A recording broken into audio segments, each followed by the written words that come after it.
Hi everybody, John Locke here, and today I want to take some time to talk about tension. Um, for me, tension is really the key to lockpicking. It is, um, it's the skill of picking locks. I think can be pretty easily learned once you know the theory of what you're doing. It can be, something that you pick up and develop a habit for pretty quickly. And the theory behind lock picking can be explained pretty well, except for tension.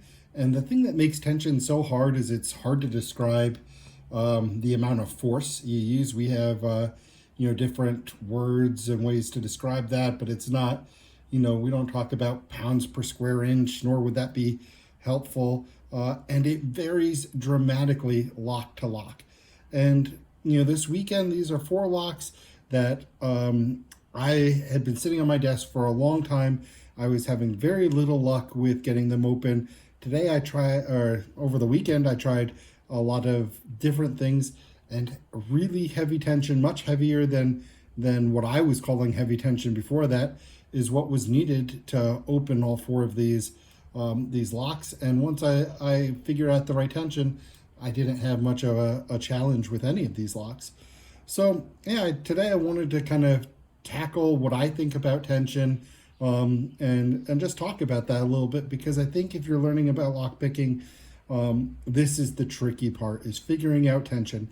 Every lock has different requirement for tension, and the range is quite high, and there's no way to really say, oh, this lock needs that, this lock needs that. It's something you have to just develop the feel for.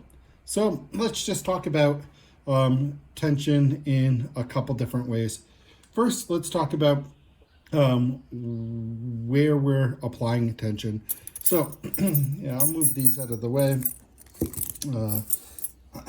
Let's get the vise over here, and let's just talk about some basics for tension. Okay, so really for tension, there's 2 main options. Top of the keyway, which depending on which orientation you're picking a lock, you can pick it this way, you can pick it the other way.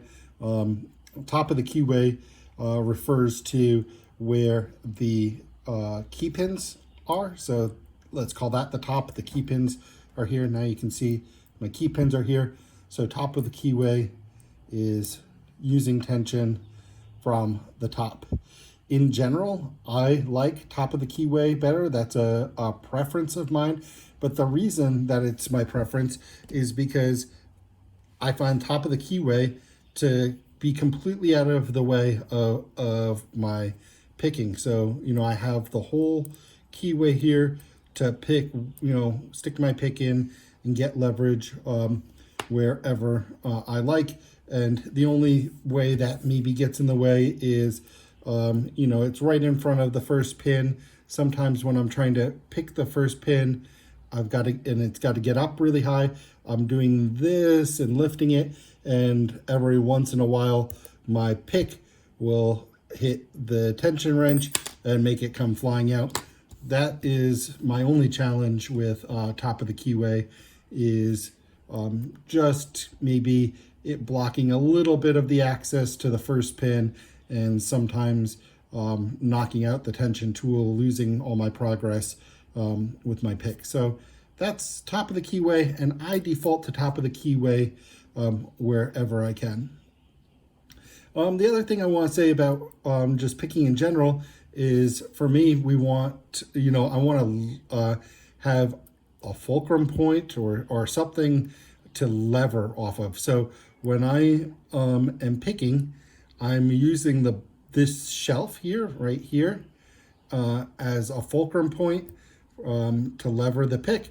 So I've got it in here, and I'm pushing up using that shelf as the support, the stabilizer. It gives me great control on how high I lift the pick. Sometimes I'm in a situation where I've just got to move the whole pick up like this. I lose that control, that fine accuracy that I can get when I lever. Also, for my videos, I like to hold my pick kind of far back so that I can show the keyway. That's just for videos, but for that I also find I really need the shelf, because trying to lift from way back here is difficult.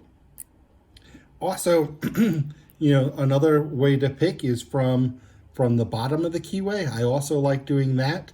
When you have to go around warding, you've got to figure out, you have to use a pick thin enough to be able to kind of make its way through the warding. This pick would have to do something like that. I don't know if I could actually pick from the bottom here with this thickness of pick. I probably have to go thinner to get up there. But picking off of the bottom of the keyway is absolutely legit, and it just depends on the keyway that you have, if that's possible. So that's top of the keyway. The other type of tension you can use is bottom of the keyway tension, and that uses a little bit of a different tension wrench like this, and you can tension from the bottom. I've been also experimenting with more bottom of the keyway. The feel is a little different to me. Also, another thing to mention is top of the keyway is kind of usually oriented pretty close to the center of the plug. So you're basically, all of your action is rotation around that point. When you're using bottom of the keyway, you're far off. You're close to the edge of the circle of the plug, and you also get more left to right travel as the plug turns in your tool. But that's a pretty minor difference. And also, using bottom of the keyway, you run the risk of kind of getting jammed up against the bottom of the plug, bound up against it. I haven't had a real problem with that, but if you're going very heavy tension, you could do that. You can also scrape that a little bit and cause some wear there. Now, when would I recommend bottom of the keyway? Well, bottom of the keyway, I think is useful in times for certain locks. I have a small keyway here. This is a pretty small keyway, so I think if I were really approaching this lock, I would actually use top of the keyway here. But I want to just point out, because of the shape of this keyway, that there's not really a good shelf here to lever off of. And sometimes when you're going, when you're trying to lever off of the bottom, and you don't have really appropriate warding, sometimes it can be a lot of travel, south to north to get those pins all the way up. Like, you might have to have your pick like this, and if you're like way back here, it might be difficult to achieve. And you might want to create kind of a ledge a little bit higher to pick off of. In that case, you can actually use bottom of the keyway tension like this to act as a new shelf and a fulcrum point to pick off of. Sometimes just the keyway demands it. That's really the easiest way to go. These shelves I don't love picking off of. Usually you're angled like this, so it's not a straight shelf. Sometimes you have to you fall and move around a lot on it, but it absolutely works. And in some keyways, it's really the right thing to use. But I think a lot of times in a lot of keyways, you have an absolute choice, whichever one you want to do. And maybe another good example of having a completely clear choice here is something like this type of keyway, where you have a clear shelf to pick off of here, and you can use that shelf, this piece of warding right here. But at the same time, if you chose to use bottom of the keyway, that would not get in the way at all. And one advantage of the bottom of the keyway is that you gain visibility, at least to this first pin, and that first pin can let you know. You can visually check if it's set and things like that. And sometimes you can see some pins behind it. So you do gain some visibility to the key pins using bottom of the keyway. And that's another advantage of bottom of the keyway. So that's the two basic types of positions that you can tension from. But what I really want to talk about mostly is the amount of tension itself. And here I've got a little training demonstration thing, and I want to talk about when I first started picking, I was using way too much tension. I was like basically trying to force the lock open by turning it. I don't, not really understanding the theory. I was just using extremely heavy tension. And what that meant is that when the plug is rotated and under heavy tension like that, this is the driver pin, and the driver pin is getting squeezed by this tension, by this part of the plug here, this part of the Bible, and you can push up on it and it's just frozen. It's you've jammed it up completely. So, early on I learned, okay, I've got to use much lighter tension. And sometimes you hear like the amount of tension required to keep a piece of paper to the wall, the least amount of pressure your finger would need to keep a piece of paper against the wall without it falling. And that's what we call feather tension or extremely light tension. And in some locks, that's the key. You bring it up, especially locks with tight tolerance, everything will get bound up if you don't use extremely light tension, and you have just the littlest piece of tension, and that's what's needed to set the pins one by one. If you apply heavier tension, the tolerances are tight, and you won't get anything up. The problem with light tension, there are a couple, is that first, things just might continuously fall for you. So if I'm using really light tension, and so that's like the lightest tension I can put on this, and I just happen to bump a pin like this, it might cause my pin to fall again. And I find that to happen a lot using light tension, is that I set one, I go onto another pin, and I just slightly bump it, and now I've lost my set on that one. And I find a lot of times like a ping pong effect, like there are two pins, I set one, then the other one falls. I set the other one falls. Like it's really tough. So, just them falling, them getting bumped, that's the disadvantage for light tension. The other thing about light tension is when you're doing it, there's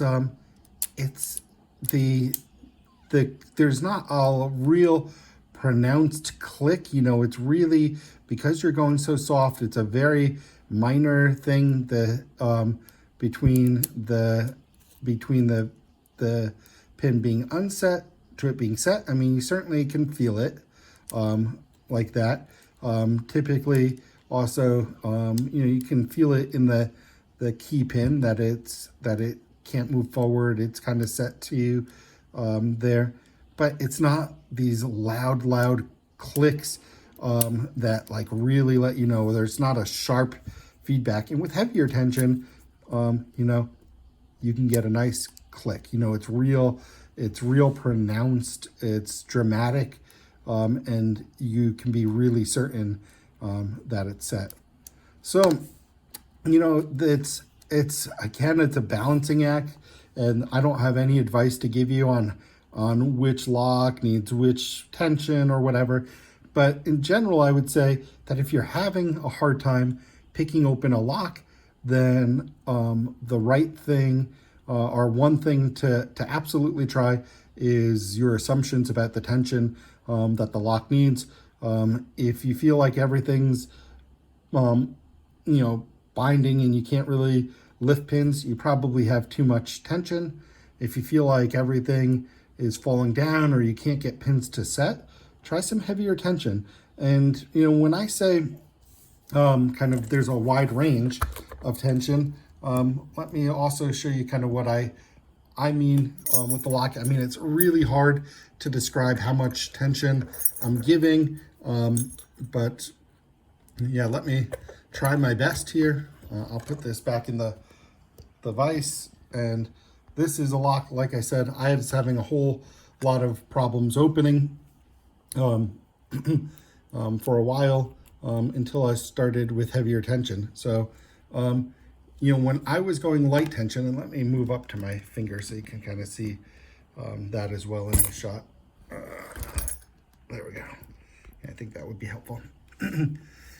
When I say light tension or feather tension, I'm taking my finger, I'm putting it on my tension tool, and I'm really just touching it. And that, you know, I'm keeping it from rotating this way. I don't want it to go back anything, but otherwise I'm just basically giving it the minimum amount of force that I can imagine to keep it going in this direction a little bit. And if I pick something, the core should rotate because I'm just putting a minor amount of tension on it, so it goes that way. Also, I failed to mention this before, but when you're picking security pins and you're picking spools, you can't use you know, super heavy tension then, because you need counter rotation. You need to let the feedback come and push your pick back like that until the spool is set, and then it will come back down like this. So that's kind of from a tension perspective. On the spools, you want just enough of tension so that when you push up on the pin, you can get your tool back like this. Still, you know, you're still pushing in this direction, but you're not pushing hard enough where the plug isn't allowed to go back like that. And as soon as it's set, the tension you have on it is going to come back down. So, and so that's light tension there. When I say heavy tension, you know, I would say medium tension. I am pushing like more like this. You can see that I'm causing a flex, you know, maybe a minor flex in the tool. This is not a super bendy tension wrench, but you know, tension wrenches come in all different shapes and sizes and styles. That one's a thick one. Let me find a thinner one if I've got one here. Here's a bit of a thinner one, and you know, I expect that I can get quite a bit more flex out of. But when I go medium tension, I'm looking to get some flex in my tension tool. When I say very heavy tension, I'm talking about like that. Like, you know, it's not like I feel like I'm gonna break this tool or whatever, but it's definitely heavy. Now, testing for tension in the lock, one little trick I can also say that I have is if you're lucky in a lock and your first pin can bind under tension, which this lock it does, something you can do is, you know, I have heavy tension, I feel this pin is binding, and okay, heavy tension, it's hard for me to lift this. I'm gonna probably bend my pick because of the amount of pressure needed to move this up because of my tension. So I'm gonna slowly come off tension until I get it where I feel like I can lift the pin pretty well. You know, it's not binding too hard, but you know, just releasing the tension till I get to that point. So then I've got kind of the heaviest tension that this particular lock would like. So, you know, that's one trick that I can give you if you're working a lock and you're lucky enough that the first pin will bind.